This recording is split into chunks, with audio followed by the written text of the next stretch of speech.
Buonasera da Sicilia 24, questi titoli del telegiornale. Oggi in cattedrale a Catania l'ultimo saluto a Santo Re, dolore, profonda commozione tra presenti per le parole della sorella del dipendente della pasticceria 40 massacrato da un posteggiatore abusivo a Ognina. L'arcivescovo Renna, il suo sacrificio non cadrà nel vuoto. Mappatura del territorio, attività pressante contro i parcheggiatori abusivi. In prefettura Catania è riunito il tavolo del comitato per l'ordine e la sicurezza. Arrestato e posto ai domiciliari Rosario Carapezza, sindaco di Resuttano nel Nisseno, avrebbe fatto ricorso ad accordi con imprenditori e professionisti per turbare le gare indette dal comune. Altre 7 le misure cautelari. Catania, arrestato per avere picchiato la moglie con un bastone, anni di violenze inizialmente coperte dal silenzio, sono venuti alla luce grazie al coraggio del figlio minorenne. Renato Schifani è il governatore meno apprezzato d'Italia. Nel sondaggio SVG pubblicato, il presidente della regione siciliana ottiene solo il 25% di gradimento, al primo posto Zaia. Nel quartiere di Librino a Catania ha stipulato il patto educativo che prevede la partecipazione attiva dei genitori e il coinvolgimento del territorio nella vita scolastica. Obiettivo: combattere l'abbandono. Calcio, tempo di programmazione per le società siciliane. A Palermo è dato per fatto ormai l'accordo per Inzaghi in panchina. Il Catania, con il proprio allenatore, discuterà nei prossimi giorni sulla costruzione della squadra.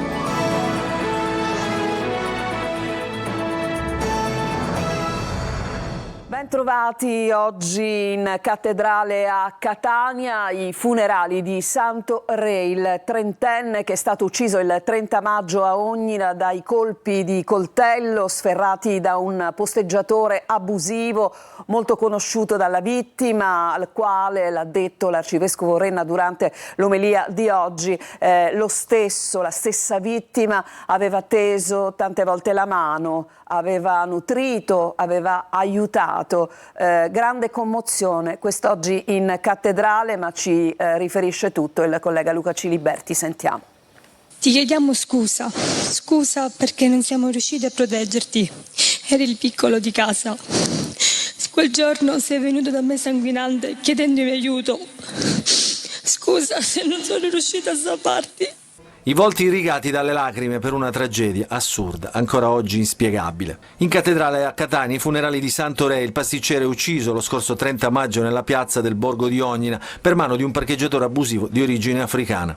E la morte di chi è stato colpito all'improvviso, da chi non se l'aspettava, da quella mano che tante volte egli aveva con gentilezza nutrito. Fuori i palloncini bianchi e azzurri legati insieme a simboleggiare un grande rosario. Santo era un devoto di Sant'Agata ed è a Sant'Agata che familiari e amici hanno voluto affidare Santo per l'ultimo saluto. Ma adesso chiedono giustizia. A nome di Santo chiediamo alle istituzioni giustizia, certezza della pena e azioni immediate per la sicurezza di tutti i cittadini. Il sacrificio di Santo, sono sicuro, non è un sacrificio che cadrà nel vuoto, ma insegnerà a tutta una città.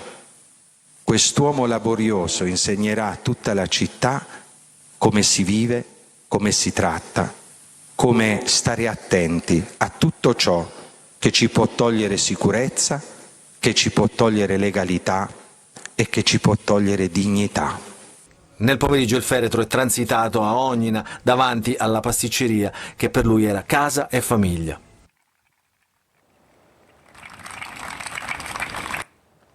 Mappatura del territorio e attività pressante contro i parcheggiatori abusivi. In prefettura oggi a Catania si è riunito il tavolo del comitato per l'ordine e la sicurezza. Ancora Luca Ciliberti.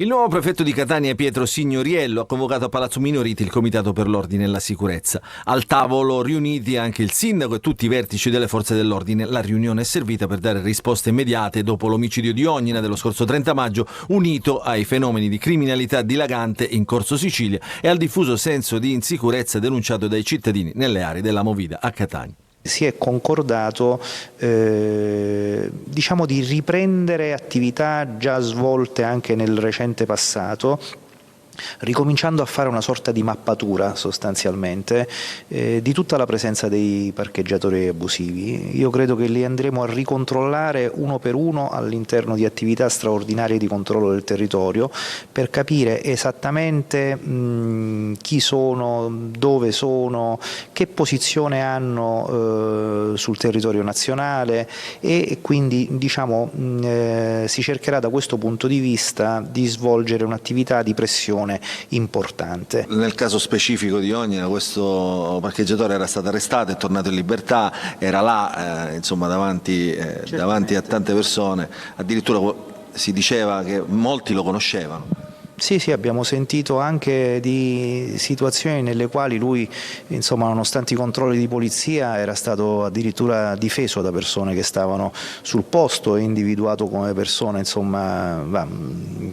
non avrebbe portato problemi, poi le cose sono andate diversamente. Il comitato si riunirà nuovamente a breve per ulteriori attività di controllo del territorio.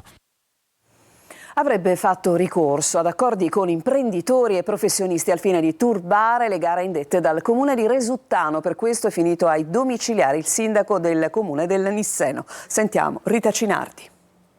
Avrebbe favorito imprenditori e professionisti a lui vicini per garantirsi consenso politico e quindi vantaggi elettorali. È questa l'accusa mossa dalla procura di Caltanissetta al sindaco di Resuttano, Rosario Carapezza, arrestato dai carabinieri e condotto ai domiciliari nell'ambito di un'indagine che vede tra gli indagati anche altre 7 persone, tra impiegati comunali, liberi professionisti e imprenditori.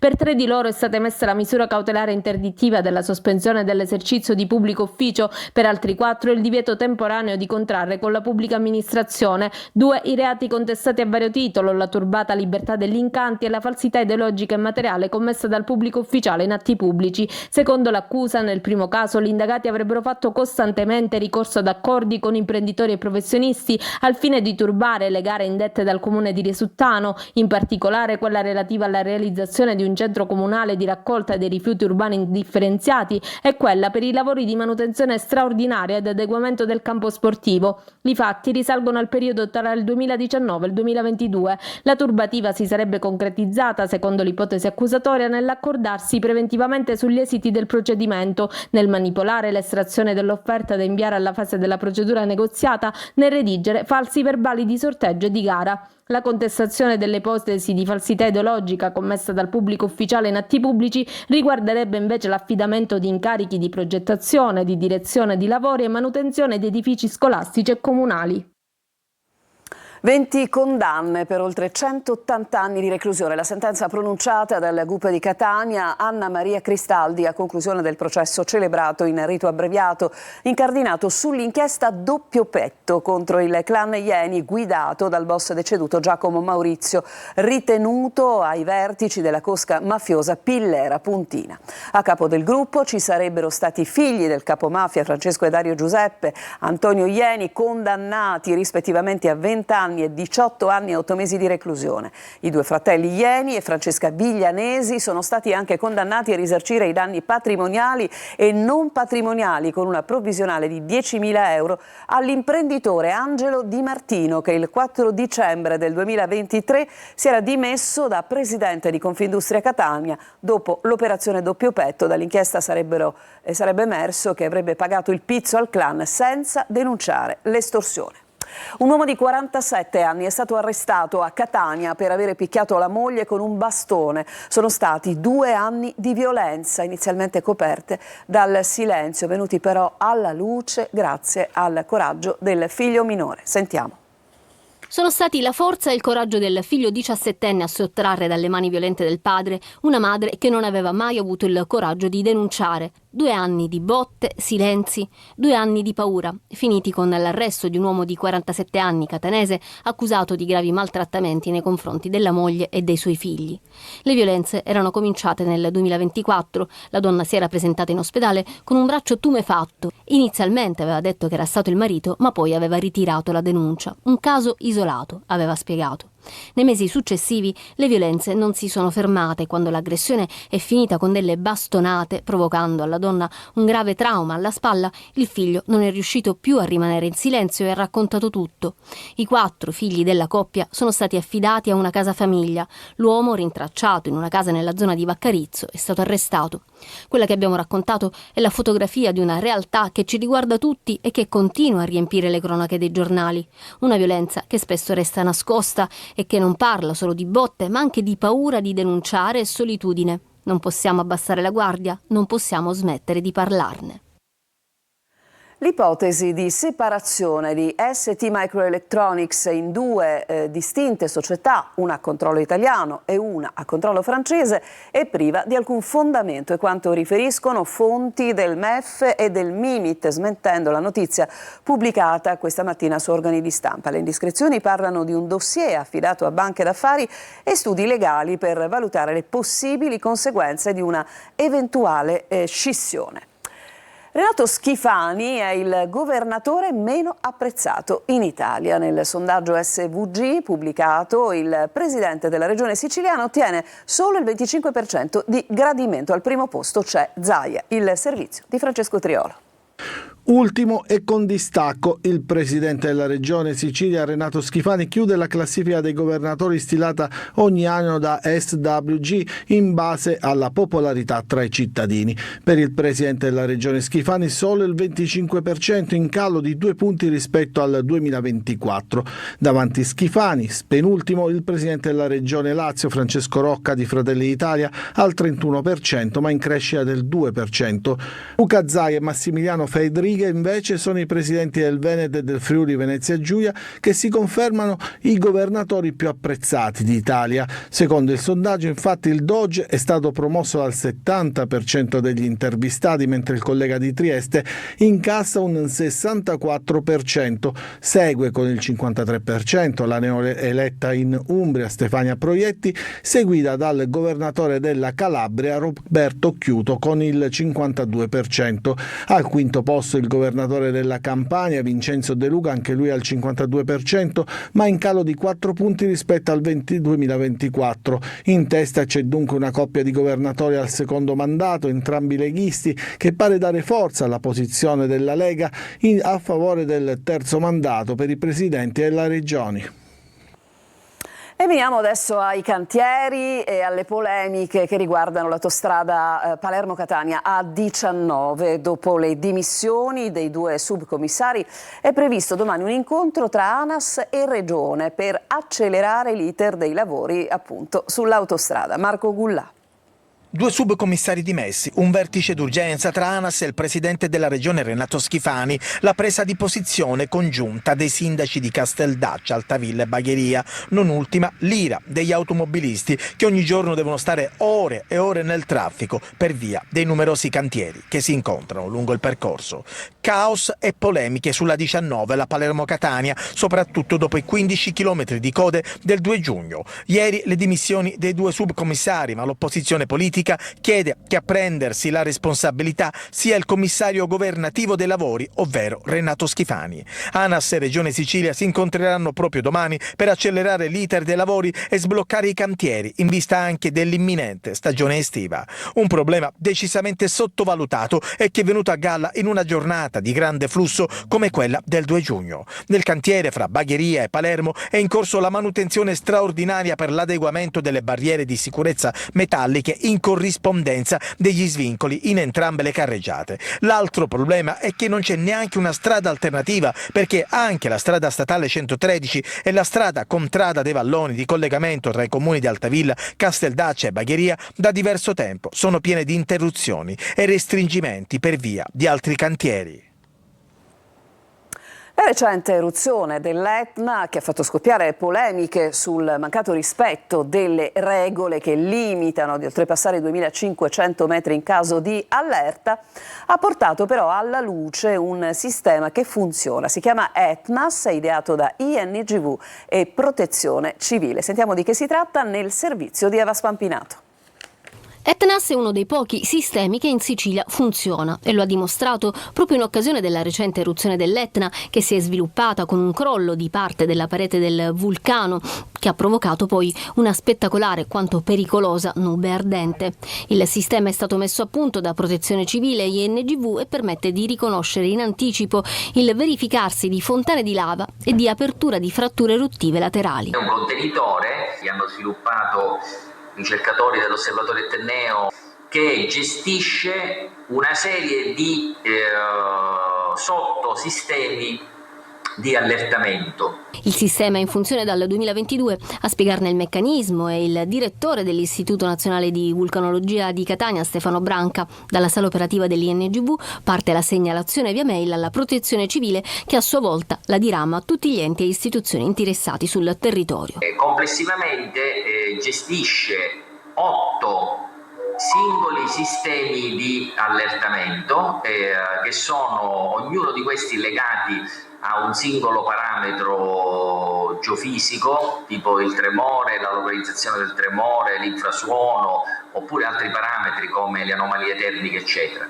Ognuno di questi sottosistemi ha un suo sistema di preallertamento dei fenomeni parossistici dell'Etna che vengono gestiti complessivamente e letti tutti quanti assieme, e una volta che si supera una determinata soglia, questo sistema manda in maniera automatica un primo cosiddetto warning, quindi una prima allerta con possibile probabilità di inizio di un'eruzione esplosiva dai crateri sommitali. Un sistema che funziona ma che si arena nel momento in cui occorre agire per controllare che venga rispettato. Nel quartiere di Librino, a Catania, è stato stipulato un patto educativo di comunità che prevede la partecipazione dei genitori e il coinvolgimento del territorio nella vita scolastica con l'obiettivo di combattere l'abbandono scolastico. Tonino De Mana. È un patto che intreccia scuola e territorio in un quartiere librino che da anni combatte dispersione scolastica e povertà educativa. All'Istituto Rita Atria non è un giorno qualsiasi perché la firma incalcia il progetto. Rappresenta un punto di svolta per genitori, alunni e istituzioni. Teatro dell'evento la Nuova Masseria Moncada, punto di riferimento scolastico e non solo. Tra gli attori protagonisti il Comune di Catania, rappresentato dall'assessore all'istruzione Guzzarti. Il Comune fa la sua parte perché qui nasce una vera comunità educante che mette insieme associazioni del territorio, la scuola e le famiglie. Quindi essere partecipi informativa per noi è non solo un dovere ma un piacere realmente. I fa eco il dirigente scolastico Cetti Tumminia. Sulla dispersione scolastica, lavorandoci da tanto tempo, devo dire che abbiamo dei successi incredibili, quantomeno in quella che possiamo definire la dispersione implicita. C'è sicuramente un attaccamento e una partecipazione più attiva a tutte le attività della scuola. Le povertà educative, quelle non si combattono solo ed esclusivamente con i progetti a scuola, quello deve diventare un progetto sociale. Per l'occasione è stato inaugurato un altro murales. La rondine simboleggia la possibilità di andare, esplorare il mondo e poi tornare, perché casa rimane comunque sempre casa ed è qui pronta ad accogliere tutti. Dopo anni di interminabili lavori è stato aperto al pubblico l'ingresso pedonale della scuola, mentre sono stati piantati alcuni alberelli che faranno parte del bosco di Nuova Masseria. Adesso c'è una pausa, ci fermiamo e torniamo tra pochissimo.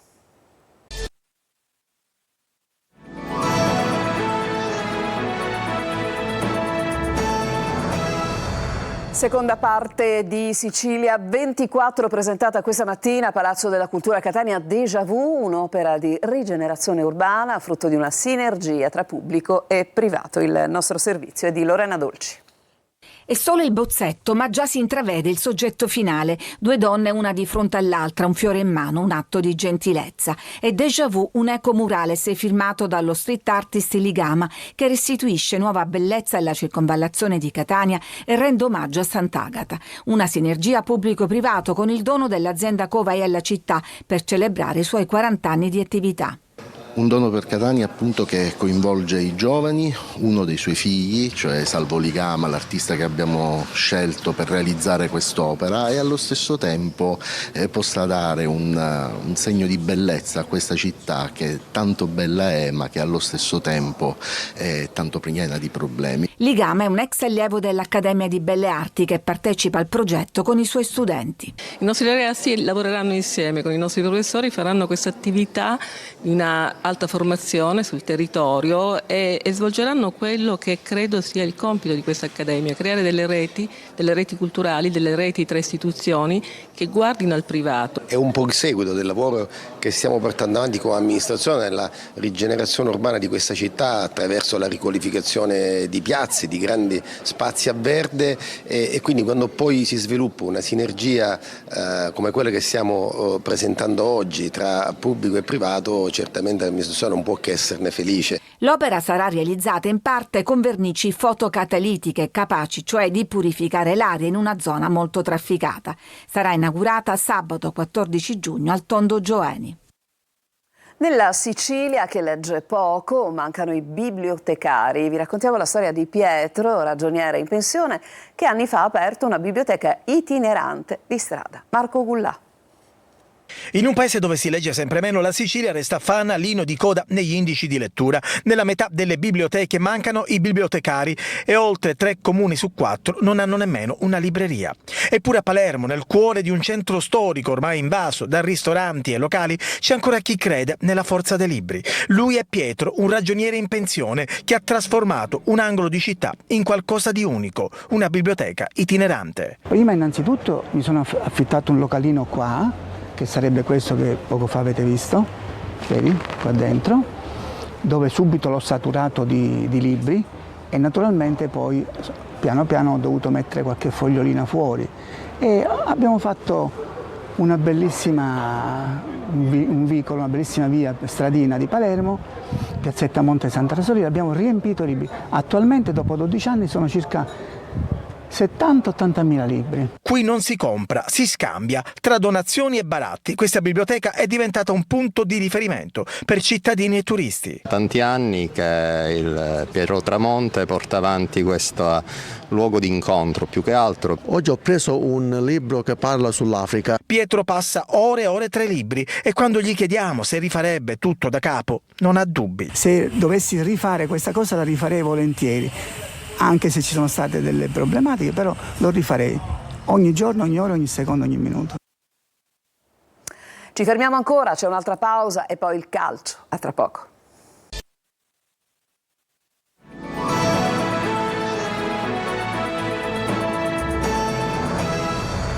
Siamo al calcio, tempo di programmazione per le società siciliane. A Palermo è dato per fatto l'accordo per Pippo Inzaghi in panchina. Il Catania invece con il proprio allenatore discuterà nei prossimi giorni. Sentiamo Francesco Triolo.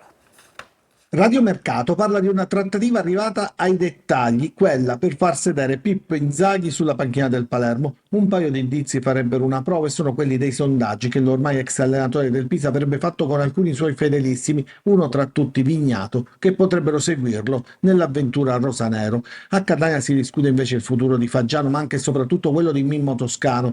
Il club deve pianificare il prossimo campionato che dipenderà inevitabilmente dalla guida tecnica e ogni discorso ruota attorno alla posizione di Toscano. L'allenatore è in Calabria dove sta trascorrendo qualche giorno di vacanza e tornerà in città nel fine settimana. Sul tavolo ci sono il destino stesso del tecnico da decidere in maniera definitiva e da seguire la strategia per la costruzione della nuova squadra. Toscano avrebbe chiesto almeno 6 rinforzi, di quelli in grado di far alzare l'asticella a tutta la rosa, di averli a disposizione già dal ritiro di Norcia, dove lavorare con un gruppo già formato, senza esuberi, un lavoro da avviare immediatamente. A Siracusa è iniziato il conto alla rovescia per la finale della Pool Scudetto che domenica a Teramo vedrà la squadra di Turati impegnata contro il Livorno. In palio c'è lo scudetto dei dilettanti, l'ultimo sforzo per gli azzurri reduci da 12 vittorie consecutive. Poi ci si concentrerà sul futuro e sulla programmazione della prossima stagione. Il punto fermo è proprio il tecnico che ha riportato il Siracusa tra i professionisti. A Trapani invece l'attenzione del presidente Antonini in questo momento è sulla convenzione per lo stadio da discutere con l'amministrazione comunale e poi per la squadra di basket impegnata in gara 3 di semifinale scudetto. È tutto, il telegiornale finisce qui, grazie per l'attenzione, a tutti una buona serata.